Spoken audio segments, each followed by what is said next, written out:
Good morning, friends. Being it is Holy Week and we're preparing for Easter to celebrate what Christ did for us on the cross, I thought I would switch it up a little bit and read a Easter story. And this story is special to me in that my science teacher in high school wrote this book, Mr. Mike Larson, and it is called The Easter Sparrows.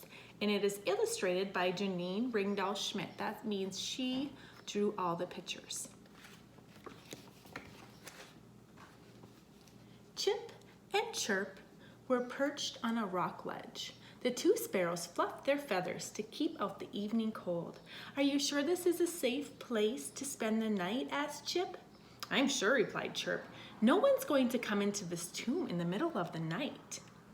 We're roasting on a tomb?" asked Chip. That's for dead people, isn't it?" "Yes," said Chirp. "Yes," Chirp answered, "but this is a new tomb, and it has never been used. Joseph, a rich man from Arimathea, had it built. He is healthy, and he won't need it for a very, very long time." Oh, that's good news," exclaimed Chip. The two birds snuggled together on the rock ledge and were soon fast asleep. Suddenly, the dark tomb gave way to a flicker of torchlight. Chip and Chirp awoke with a start and watched fearfully as the tomb filled with people. Joseph, the rich man who had owned the tomb, said, "I had this tomb cut out of the rock for myself, but now we need it to bury Jesus, the Son of God." Mary in the group was crying softly as Joseph continued, "I pray this tomb will be a worthy resting place for Jesus." Chirp whispered, "They nailed Jesus, the Son of God, to a cross today. He died hanging on the cross."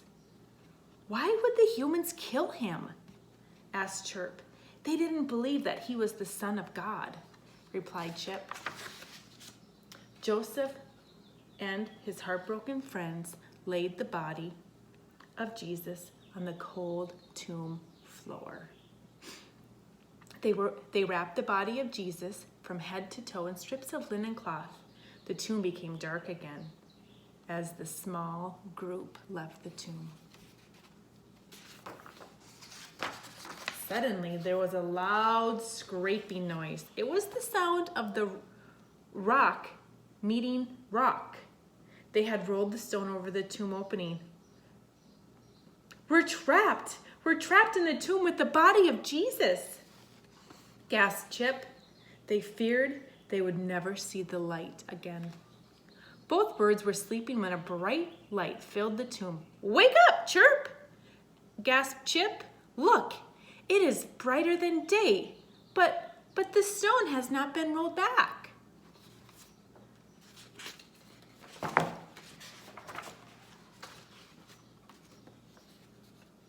Squinting, the surprised Chirp asked, "Where is the light coming from?" The light seemed to have no source. It filled the tomb, and even the deepest cracks in the tomb walls were bathed in light. "Look," gasped Chirp, "Jesus is sitting up and removing the linen strips. Oh, he is alive." "He has risen from the dead," exclaimed Chip. For several minutes, the sparrows watched in shocked silence. "Who are those two men helping him?" questioned Chip. And how did they get in here?" "I would guess that those are angels from God to help Jesus," cried Chirp. "A sealed tomb could not keep angels out." "Awesome!" cried the two sparrows. "And the light is from God's presence," worshiped Chip.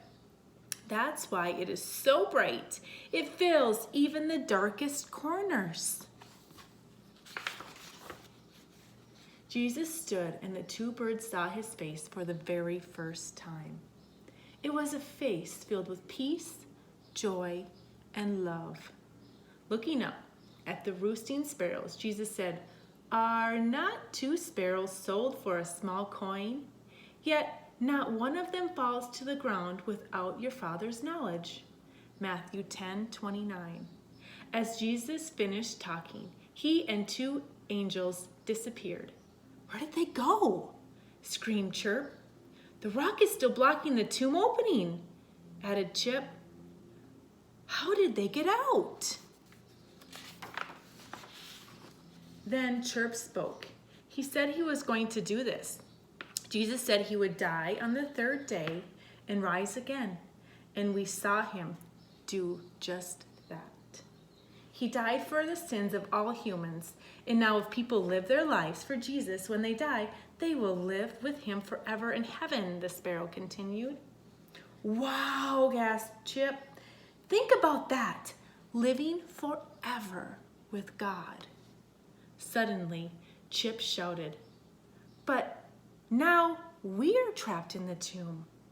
Now, Chip, soothed Chirp. Jesus told us his Father knows everything about us. He even knows if we fall to the ground. Then he must know that we are trapped in this tomb, cried Chip. He will save us. We must have faith, added Chirp. Suddenly, the ground trembled, and bits of rock clattered to the tomb floor. An earthquake! Shouted Chirp. The rock blocking the tomb shuddered and slowly rolled away from the opening. The door is open, cheered the sparrows as they flew and landed in the doorway. Chip asked, did that earthquake cause the stone to roll away? No, Chirp replied. The angel moved it.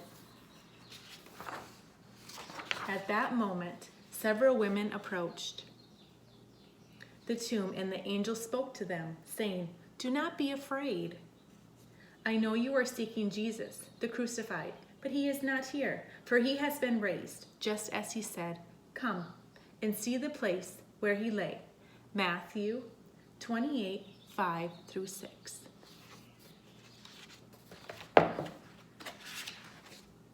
The two sparrows flew and landed on some nearby branches. Here they spent the day thinking all about what they had seen. Finally, toward evening, Chirp said, I wonder how many humans really understand what happened today. Those who understand will live changed lives, said Chip. That's for sure. At last, Chirp spread his wings. He said, it's almost dusk, and we need to find a new place to roost for the night. That's right, Chirp, but this time let's find a place that has doors and windows and can't be closed. So off Chirp and Chip flew. They stayed in the tomb that had changed their life forever. Will you too be changed by what they saw? I thought this book gave a great explanation of what Christ did for us and how his promise is for everyone. And if only we believe and we have changed lives, that we can live forever with him. I hope you're having a great week.